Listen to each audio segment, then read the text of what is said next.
A lo largo de la historia ha habido misterios que el ser humano no ha sido capaz de explicar. Pero la tecnología nos conduce hacia nuevas teorías. Y esta investigación intentará descifrar las cuestiones más desconcertantes de nuestra era. Misterios sin resolver. 4 de diciembre de 1970. El cielo está en calma. Este pequeño avión se encuentra a unos 110 kilómetros de la costa de Florida. Se dirige al oeste de Palm Beach. De repente, el Beechcraft monomotor se extravía. Queda atrapado en una extraña tormenta a una altura de 12.000 metros. El piloto de 23 años y su pasajero creen que ha llegado su hora. Quizá podrían escapar por delante, pero les queda muy poco tiempo. Un túnel se abre entre las nubes, pero lo que parecía una vía de escape se convierte en una trampa. La brújula gira enloquecida. Los instrumentos fallan. El avión está a punto de desaparecer en el Triángulo de las Bermudas. El Triángulo de las Bermudas.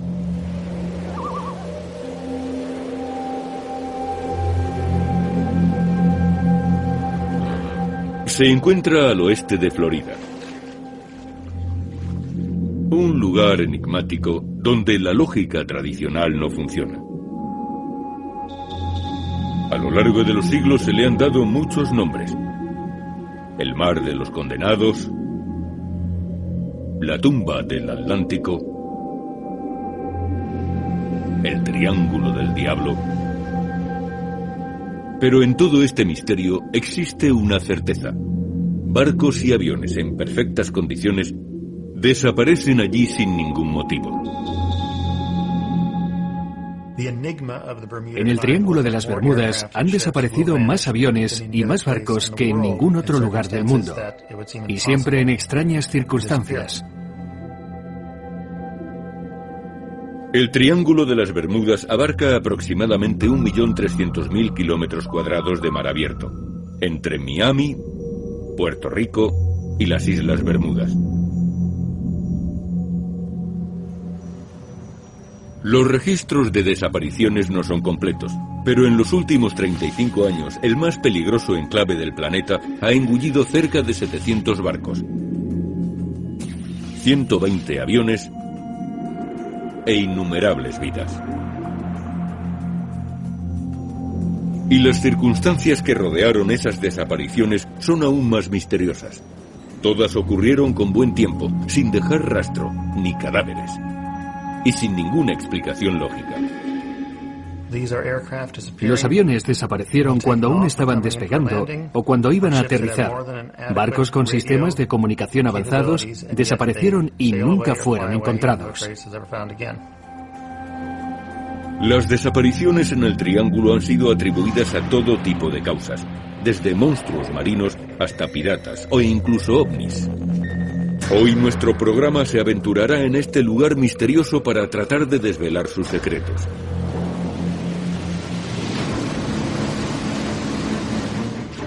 El equipo expedicionario buscará bajo el agua restos de naufragios y tratarán de hallar pruebas en aviones perdidos. Pero antes deben encontrar sus matrículas, formadas por una N seguida de varios caracteres alfanuméricos. Esa es la identificación asignada a todos los aviones civiles de Norteamérica y será cotejada con los datos de los aviones desaparecidos. Serían los primeros restos que se hallasen de estos siniestros sin explicación. De modo que se trataría de un gran paso para resolver los misterios del Triángulo. El equipo científico intentará probar la teoría de que una niebla electrónica persigue a los aviones que sobrevuelan la zona. Nuestro programa también estudiará algunos casos particulares en los que los ovnis podrían estar involucrados. Este tanque que reproduce la actividad de las olas nos ayudará a probar la teoría de las olas gigantes. Quizá eso podría explicar la desaparición de algunos barcos en la zona. Muchos pilotos dijeron haberse topado con un extraño fenómeno llamado niebla electrónica, justo antes de desaparecer en el Triángulo. Uno de estos casos ocurrió en 1980. Un piloto despegó con una Beechcraft Baron desde St. Thomas. Horas más tarde informó de que estaba frente a Miami, que los motores fallaban y que iba a posarse sobre el agua. Dijo que volaba a 50 metros y que se había desorientado entre las nubes. Pero en Miami el tiempo era perfecto y no entendían lo que pasaba. No se escuchó nada más hasta 11 horas más tarde. 11 horas después de informar de que estaba cayendo y de agotar el combustible. La torre de control de Caicos, que está a unos 1000 kilómetros de Miami, recibió una llamada. El avión se identificó como N9027Q y solicitó permiso para aterrizar en 10 minutos. Pero el avión no llegó nunca. Solo se conoce un hombre que haya sobrevivido al fenómeno de la niebla electrónica: Bruce Gernon. El 4 de diciembre de 1970 voló dentro de aquel misterioso túnel de nubes. La experiencia le cambió para siempre. Todavía quedan muchas preguntas por responder.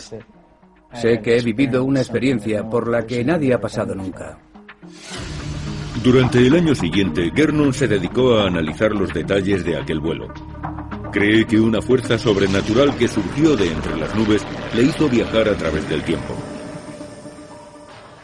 El controlador empezó a gritar. Decía que un avión iba directamente hacia Miami Beach. Entonces miré mi reloj. Según mis cálculos, solo había estado volando durante 30 minutos. Y era un vuelo de 1 hora. Debí de pasar a través de un pliegue o un agujero en el tiempo. Sé que ocurrió algo relacionado con la electricidad y pensé que se trataría de niebla electrónica.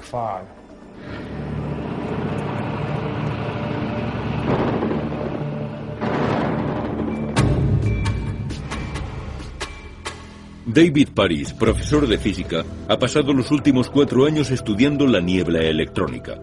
Quiere averiguar si este fenómeno podría explicar los misterios del Triángulo de las Bermudas. La historia de Bruce me parece bastante creíble. De hecho, es una de las historias mejor documentadas del Triángulo. Y creo que podría haberse debido a la niebla electrónica. He reproducido las condiciones meteorológicas del momento de las desapariciones para hacer un análisis, y los resultados me han proporcionado una pista. David Paris utilizó como base para su teoría un informe de la NASA sobre la energía solar que llega a la Tierra. Según cree, cuando esta energía se combina con la de las tormentas, aparece la niebla electrónica.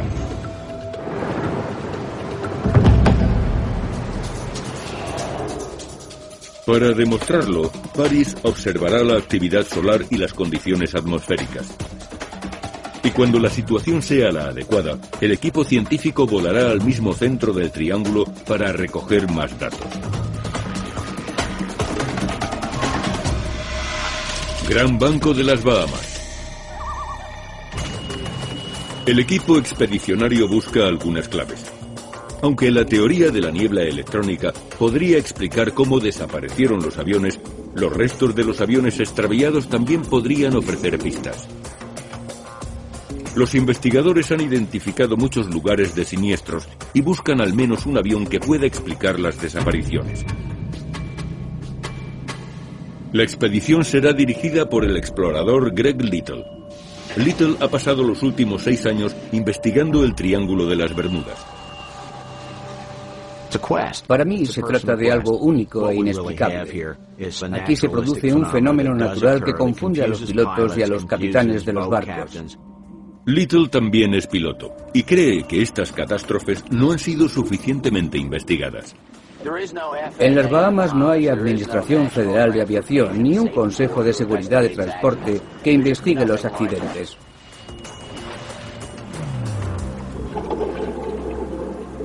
Enseguida se preparan para realizar una búsqueda exhaustiva en el Gran Banco de las Bahamas. El equipo eligió esta zona porque sus aguas están repletas de aviones siniestrados. No será difícil encontrarlos. Pero muchos podrían ser aviones dedicados al narcotráfico y abandonados por los delincuentes. Y eso vuelve la tarea más complicada. Vamos a intentar identificar un avión. Bajo estas aguas hay zonas muy interesantes. Los puntos oscuros que hay bajo la superficie indican la presencia de objetos fabricados por el hombre. Cuando los restos de un accidente han estado durante mucho tiempo en el fondo, se forman unas manchas de vegetación marina que los vuelven más visibles. El equipo ha identificado más de 50 de esos puntos. El mayor problema de la búsqueda de aviones o barcos en el Gran Banco de las Bahamas es la logística. Bien, en marcha. Bucear en aguas someras presenta un problema muy simple.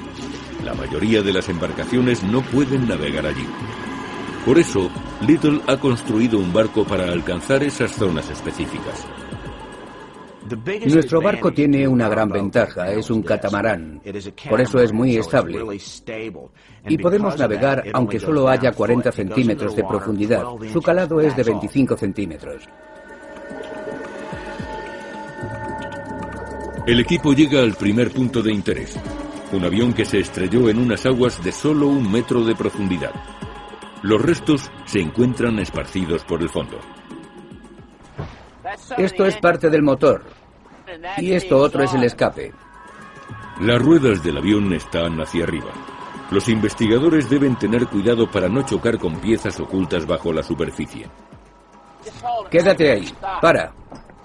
Vamos a chocar contra el metal. El metal podría dañar la fibra de vidrio. No queda mucho del fuselaje. Parece que se estrelló con mucha fuerza. Los motores han sido arrancados de cuajo. Los dos. Generalmente la tripulación no sobrevive a estos accidentes. Pero lo más sorprendente es que sacaran las ruedas. Antes de caer, extendieron el tren de aterrizaje. Y eso es muy raro, porque no se ameriza con las ruedas fuera. No se encontraron restos de la tripulación, pero el tren de aterrizaje puede ofrecer una buena pista sobre la suerte del piloto. Quizá dio varias vueltas, por eso los restos están esparcidos. Si el tren de aterrizaje estaba extendido, eso provocaría que el avión cayese dando vueltas de campana, y las ruedas no son de ninguna utilidad sobre el agua. Si yo hubiera sido el piloto de ese avión, me habría ido acercando a la superficie y hubiese intentado amerizar. El hecho de que bajara las ruedas podría indicar que el piloto volaba entre nubes o niebla y creyó que estaba sobre tierra. Si los instrumentos no funcionaban bien, como frecuentemente ha ocurrido en este lugar, no habría contado con ninguna ayuda. El único modo de identificar el avión es la matrícula, que debe de estar en la cola. Si la hallamos, podremos averiguar quién era el propietario y cuándo ocurrió el accidente. En Estados Unidos, estas matrículas están formadas por caracteres alfanuméricos que empiezan por una N. Normalmente van en la cola, son únicas y se utilizan para identificar el avión. El equipo se divide para buscar la cola del aparato caído.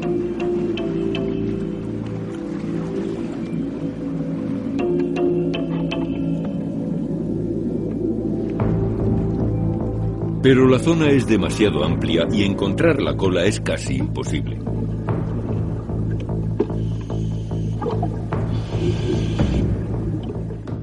Eso parece parte de la cadena del motor.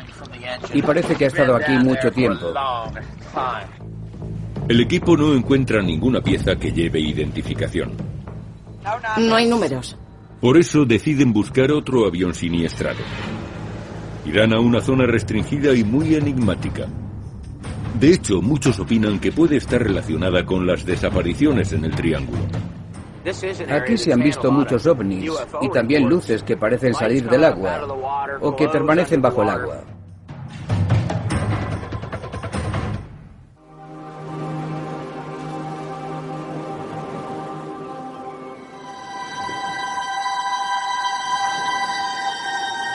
Misterio sin resolver ha viajado al Triángulo de las Bermudas, con la esperanza de descubrir los secretos de uno de los lugares más extraordinarios del planeta.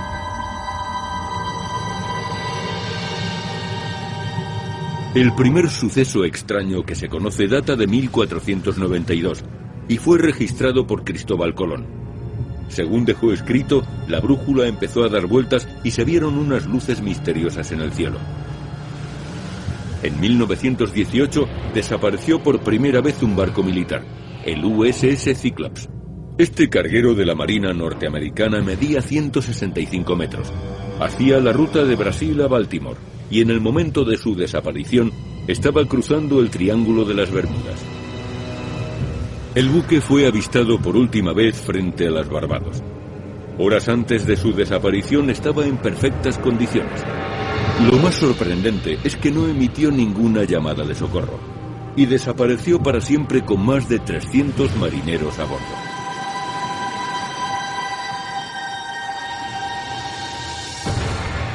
El primer incidente aéreo estuvo protagonizado por el aviador más famoso de la historia, Charles Lindbergh.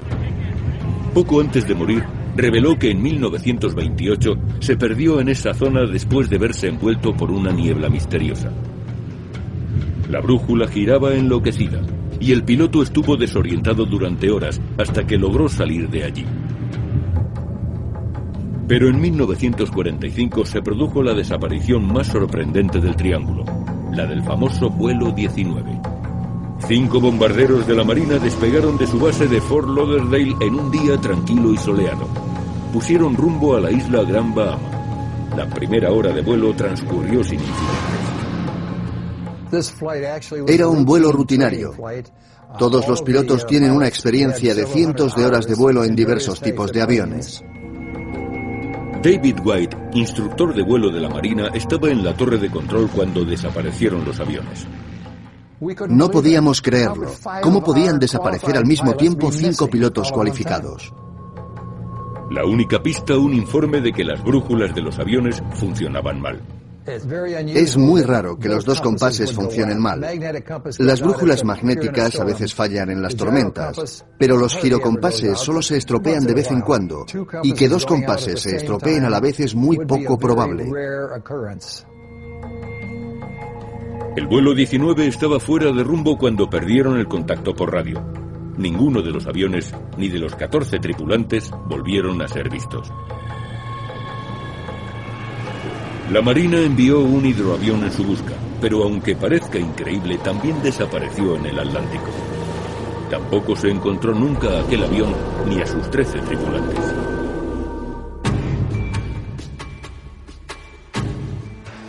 El escritor Guy Cassar es uno de los mayores expertos del mundo en el Triángulo de las Bermudas.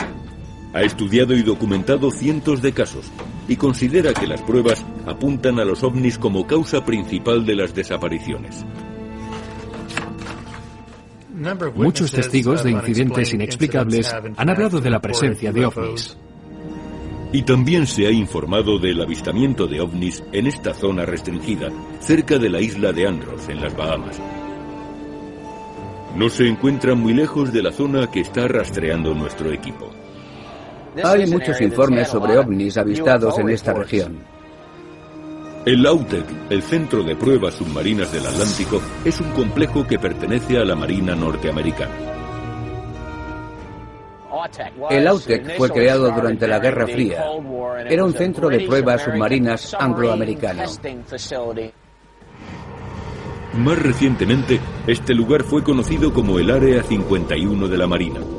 Al igual que el famoso complejo terrestre, el AUTEC es famoso por sus supuestos estudios sobre extraterrestres y ovnis, o en este caso, sobre objetos sumergidos no identificados.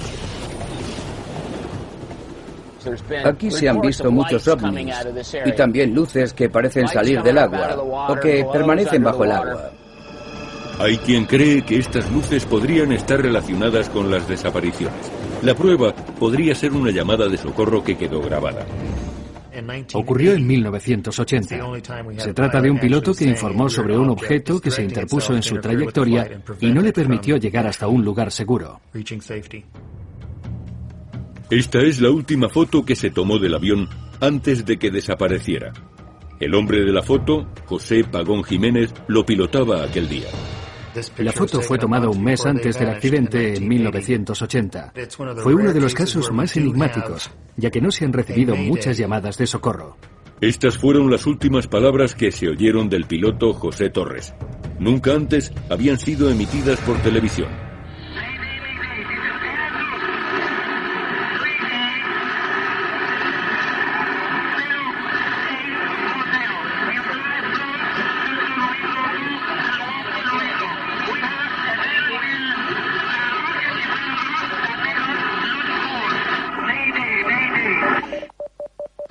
El avión estaba en el perímetro de prácticas de tiro de la flota del Atlántico, en Vieques, Puerto Rico.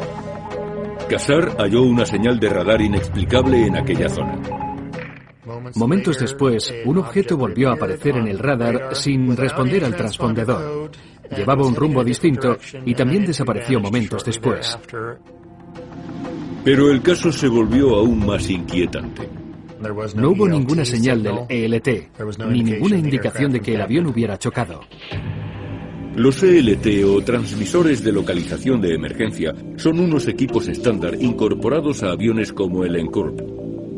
Están diseñados para emitir llamadas de emergencia en caso de accidente. Pero en esta ocasión, el ELT no funcionó. En el caso del Triángulo de las Bermudas, conozco unos 120 aviones que llevan ELT y ninguno de ellos emitió una señal antes del impacto o del hundimiento. El ejército norteamericano evita hablar de los fallos de los ELT cerca del Triángulo de las Bermudas. La Guardia Costera, encargada de responder a las señales de los ELT, contestó a las preguntas con esta explicación. El Triángulo de las Bermudas es una zona geográfica rodeada de leyendas. La Guardia Costera de Estados Unidos no cree en explicaciones sobrenaturales para los desastres marítimos. El investigador David Paris opina que el fenómeno de la niebla electrónica podría ser una explicación. Cuando los instrumentos de navegación dejan de funcionar, los pilotos empiezan a preocuparse. Lo más lógico es pensar que se trata de un fallo electrónico. ¿Qué puede ser si no? La radio y el radar dejan de funcionar. Es como si el avión se hubiese averiado. Paris probará la teoría de la niebla electrónica volando directamente al interior del triángulo. El objetivo de esta expedición es recoger datos. Quiero obtener pruebas de todo tipo para poder demostrar mi teoría de la niebla electrónica. Creo que podremos conseguir datos importantes y quizás podamos resolver finalmente este misterio. Según Paris, la niebla electrónica se produce cuando las nubes de tormenta son bombardeadas por vientos solares que presentan una actividad anormal. Los vientos solares contienen una gran cantidad de energía electromagnética. Han impedido el funcionamiento de algunos satélites y han dañado redes de distribución de energía. La NASA ha comunicado recientemente que el escudo protector de la Tierra, la magnetosfera, es más débil de lo que se creía. Y Paris cree que una gran cantidad de energía solar puede afectar a ciertas regiones del planeta, como el Triángulo de las Bermudas. Cuando se dan esas condiciones en la atmósfera, la energía residual procede de protones, neutrones y otras partículas. Potencia la actividad de las tormentas. El meteorólogo James Whelan cree que en este momento podrían presentarse esas condiciones. Sobre el Triángulo de las Bermudas parece estar formándose una tormenta. En un par de horas estaréis sobre Andros. Y allí os encontraréis con el frente, que es lo que estáis buscando. Es probable que veáis muchos cúmulos. Si también había vientos solares, los cúmulos podrían haber disparado la niebla electrónica que envolvió el avión de Bruce Gernon. En este momento, Paris confirma que el viento solar es más fuerte. Ha alcanzado los 475 kilómetros por segundo cuando lo normal son 300. Eso significa que está cayendo más energía sobre la Tierra. El viento solar ha aumentado un poco desde hace una hora. Creo que la situación va a ser ventajosa. Eso significa que probablemente se producirá niebla electrónica en el triángulo. Paris comunica el plan de acción a su equipo por si llegan a encontrarla. Con los aparatos vamos a detectar y observar los campos eléctricos que se produzcan en las nubes y mediremos la energía que emiten. Para demostrar su teoría, el equipo utilizará un frecuenciómetro y un medidor magnético trifield. Así tendrán datos sobre la electricidad. Cuando se utiliza cerca de una nube, se obtienen medidas acerca de la frecuencia y la corriente eléctrica de esa nube. La lectura normal debería ser 0. El equipo también intenta repetir la experiencia de Gernon y adelantarse 30 minutos al tiempo. Por eso, sincronizan los cronómetros. En el caso de que nos envuelva la niebla electrónica, trataremos de averiguar si se produce algún salto en el tiempo. Tomaremos unas medidas reales para cuantificarla y quizá los datos nos permitan llegar a alguna conclusión. Volarán siguiendo la misma trayectoria que siguió Gernon entre Miami y la isla Andros.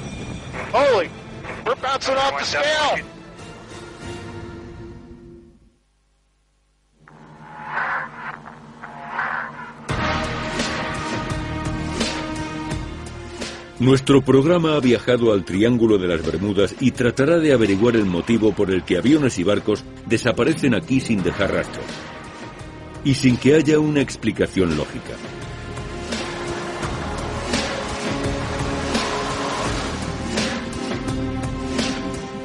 El equipo expedicionario se prepara para volar al Triángulo de las Bermudas, donde recreará la peligrosa experiencia que estuvo a punto de costarle la vida a Bruce Gernon. El físico David Paris medirá los campos eléctricos y magnéticos y tratará de registrar variaciones en el tiempo y anomalías causadas por la niebla electrónica.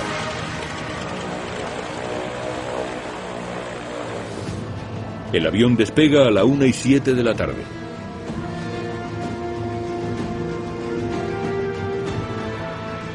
November 2057 Hotel, no delay in your descent through flight level 180 for traffic. Gernon es la única persona a bordo del avión que ha experimentado los efectos de la niebla electrónica. And everything turns this strange gray, and there's no horizon. Can't see the sky. It was weird. It was like kind of fuzzy looking. That's all this electricity that's in this thing. And then I look at the compass, and it's slowly rotating counterclockwise, all bright stuff. And I said, "Holy God." Durante aquel vuelo, Gernon era incapaz de dominar el avión y no podía escapar de la niebla. Paris cree saber la razón. El avión no atravesaba la niebla, sino que arrastraba la niebla con él. Volaba detrás del aparato. Y eso cambia mucho las cosas. Cuando los aviones pasan por una zona de estas características, actúan como una especie de antena. Eso significa que la niebla electrónica se pega literalmente a los aviones que la atraviesan. Y eso haría que los instrumentos de navegación dejaran de funcionar y que los pilotos tuvieran que volar a ciegas.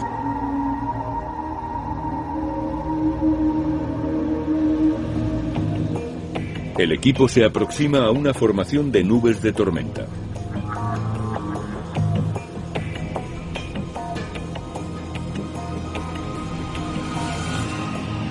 Gran Banco de las Bahamas, 80 kilómetros al este de la isla de Andros. Mientras, el equipo expedicionario dirigido por Greg Little sigue en el mar, tratando de encontrar alguna pista definitiva. Los buceadores buscan concretamente las matrículas de los aviones para poder identificarlos. Se dirigen a un lugar donde saben a ciencia cierta que ocurrió un siniestro. Se encuentra a 80 kilómetros de la costa. Este lugar es muy remoto. Los pescadores no suelen venir por aquí y tampoco es el trayecto regular entre Bimini y Andros. Las aguas son demasiado someras para algunas embarcaciones.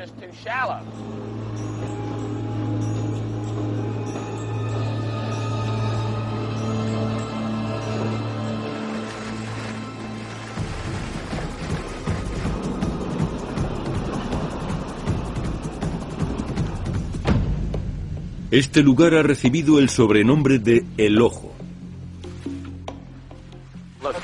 La forma es circular, parece un ojo. No creo que sea una formación natural. Las manchas que hemos visto antes sí parecían naturales, pero esta no.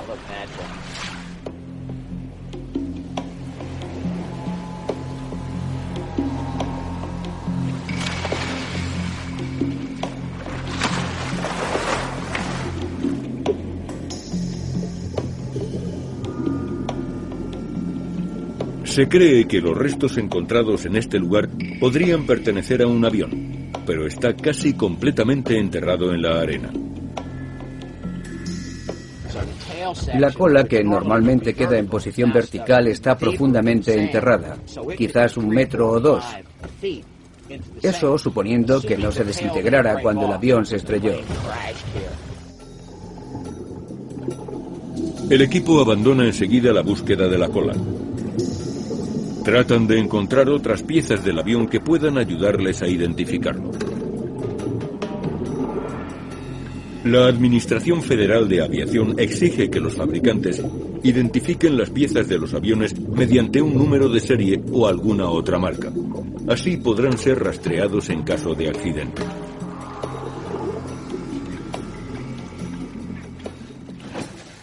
Esto es parte de una rueda. Se ven algunos de los mecanismos.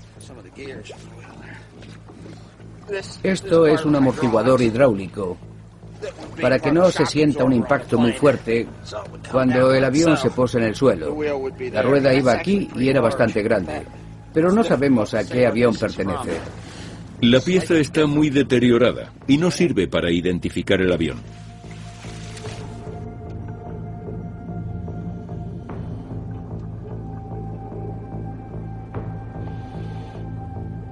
Pero la siguiente pieza que encuentran puede ofrecer más pistas. Ha sacado algo.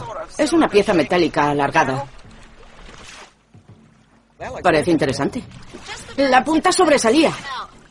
Es sorprendente. Se trata de una de las palas de la hélice del avión. La pieza está retorcida probablemente a causa del impacto. El equipo la enviará a un laboratorio para que la investigue. Hay una especie de inscripción en uno de los lados. Es una fecha, el 20 de septiembre de 1966. Eso significa que el avión tuvo que estrellarse después de ese año.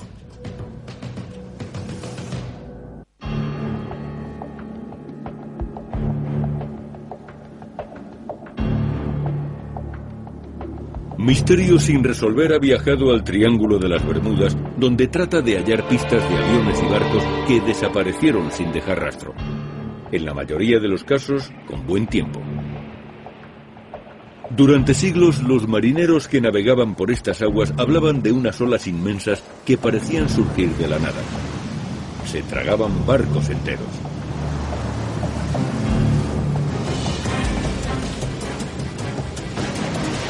Eran conocidas como olas gigantes, pero nunca hubo pruebas de su existencia. En 1980, un carguero, el ESO Languedoc, sufrió un trágico incidente frente a las costas de Sudáfrica. El barco navegaba entre olas de unos 5 metros, cuando de pronto, una inmensa ola de 30 metros surgió de la nada. La ola barrió la cubierta del buque y estuvo a punto de hundirlo. El primer oficial sacó esta foto desde el puente.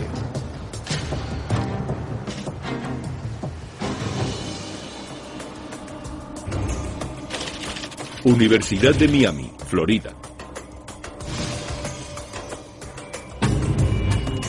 Según el doctor Hans Graeber, la mayoría de las desapariciones en el Triángulo de las Bermudas no se deben a causas paranormales. Y afirma que pueden ser explicadas por la ciencia. Graeber dirige la Escuela de Ciencias Marinas y Atmosféricas de la Universidad de Miami. Es el mayor experto del mundo en dinámica de las olas. Este tanque de 5.000 litros fue diseñado para reproducir con precisión las condiciones marinas. Este tanque es único. Nos permite reproducir de forma realista la clase de oleajes que se producen en alta mar. Graeber cree que el oleaje es uno de los fenómenos naturales más destructores y esquivos, y podría explicar muchas de las desapariciones en el Triángulo. En cuestión de segundos, puede levantarse una muralla de agua que desaparece tan rápido como se ha formado. Una ola gigante genera una enorme presión en los costados y en el casco del barco. Y la fuerza puede llegar a exceder los 14.000 kilos por centímetro cuadrado. La energía generada por las olas gigantes es similar a la de un tren de carga a toda velocidad. Podría hundir un carguero fácilmente, y estas olas suelen aparecer sin previo aviso.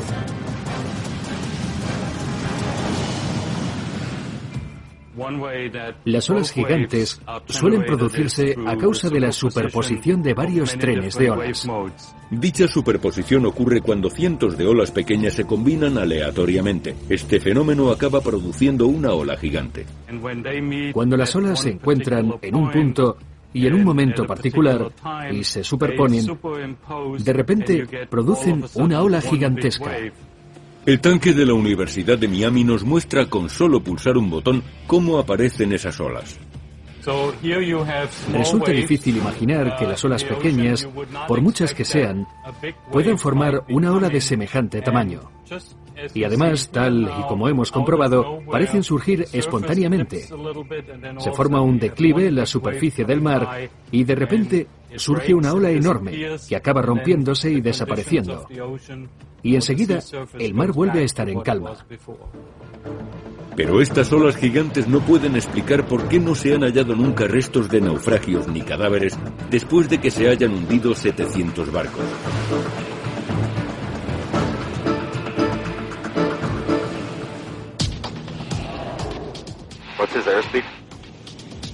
El equipo científico se encuentra en alta mar en el Océano Atlántico.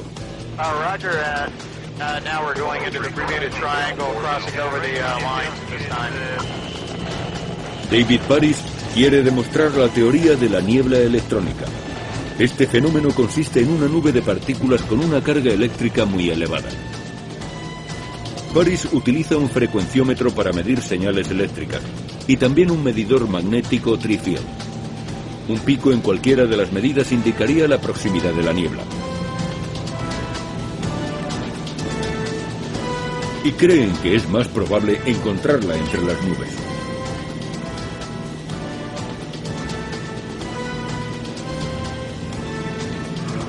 De pronto, el frecuenciómetro parece cobrar vida. Hey, Bruce. Yeah. I'm getting frequencies of 652. Look at this. Look at that. We're going through a cloud right now. Holy crap. Amerijet 814, affirmative 12000, 280 knots. We're bouncing off the scale. 652 MHz es una frecuencia extremadamente elevada. Lo normal es que oscile entre 6 y 10 MHz. El medidor tri-field también empieza a mostrar cifras elevadas. Okay. Well, these readings are really kind of impressive. They're sporadic. There isn't like a whole lot of explanation here of why the magnetic meter will go pinning itself. Y Paris descubre algo todavía más sorprendente. Yeah, and the meter's being pinned right now, and it's past my last reading of 90. It's pinned to 100 on the 100 kilovolts per meter. Esos son 100.000 voltios por metro. Normalmente, para obtener una lectura así, habría que estar cerca de un enorme motor industrial. So that means we have an awful lot of energy here as we've penetrated and come out of this cloud. This is pretty phenomenal stuff. Pero esta fuente de energía se encuentra fuera del avión, escondida en el aire o entre las nubes. We're not transmitting from the aircraft, and so there's no propagation coming from here from the aircraft, so it's got to be coming from somewhere else.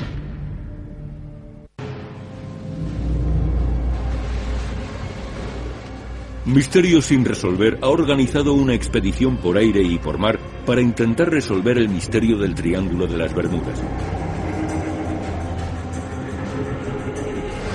Este piloto cree que viajó a través del tiempo mientras volaba sobre el triángulo. Según este físico, un fenómeno conocido como niebla electrónica puede ser la causa de las desapariciones. Y este explorador opina que si pudiese encontrar los restos de al menos un siniestro, podría resolver el misterio.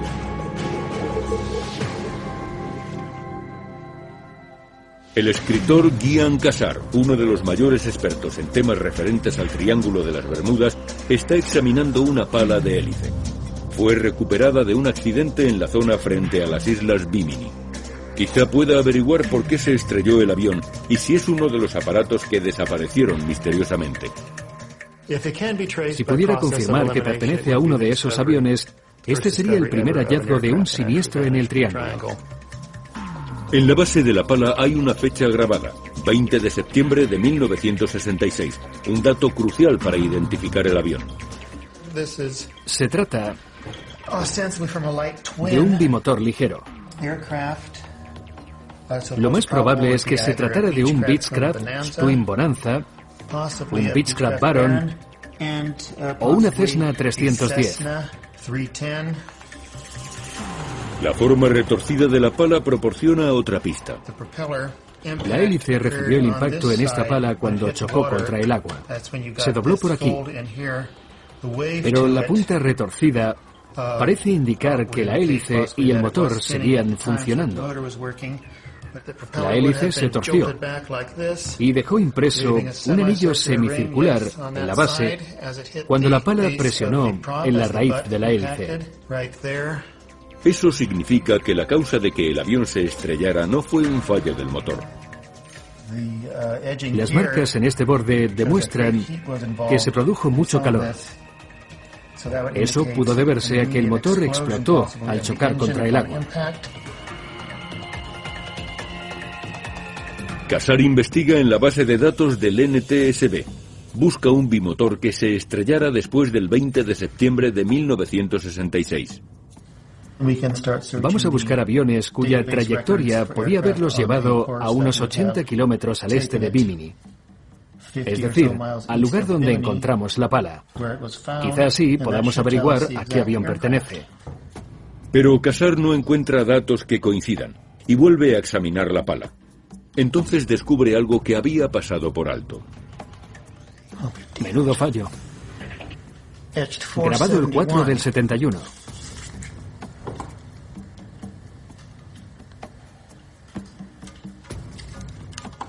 Si es una fecha, el avión aún volaba en el 71. Ha investigado partiendo de datos erróneos. El avión se estrelló después de abril de 1971. Casar vuelve a consultar la base de datos, pero la nueva información tampoco le ayuda a encontrar nada. Por ahora, no hay forma de identificar el avión.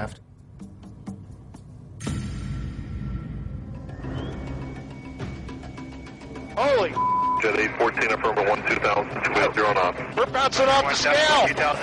El equipo científico intenta detectar picos de energía dentro del Triángulo de las Bermudas. Los aparatos han registrado lecturas anormales y los datos parecen no tener ningún sentido. El frecuencímetro y el medidor magnético Tri-Field han registrado unos resultados increíbles. Cuando estábamos cerca de las islas Bimini, los medidores se saturaron. Eso nos da mucho que pensar. Gernon cree que la actividad eléctrica ocurrida durante su famoso vuelo le hizo viajar a través del tiempo. El equipo examina los 3 cronómetros que sincronizaron antes de despegar. Bien, vamos a ver qué ha pasado. 3, 11, 4, 5. Casi igual. ¿Está bien? No hay variación, lo que significa que no hubo ningún salto en el tiempo durante este vuelo. Pero los científicos siguen preguntándose cuál es la fuente de tanta energía. Gernon cree que la niebla electrónica pudo afectar a su vuelo en 1970. Por fin, hemos encontrado algo que puede ser medido con un instrumento.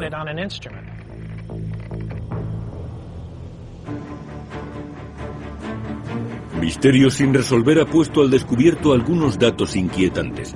El equipo expedicionario encontró una pieza intacta con su número de serie correspondiente en el lugar del siniestro. Es una pista sin precedentes y quizá podría ayudarles a identificar el avión. Después de realizar algunas medidas, los científicos también han concluido que la niebla electrónica es frecuente en esta zona. Estos nuevos descubrimientos nos acercan cada vez más a la resolución del misterio del Triángulo de las Bermudas. El Triángulo de las Bermudas esconde un gran secreto, pero solo podremos averiguarlo buscando en el lugar y el momento adecuado.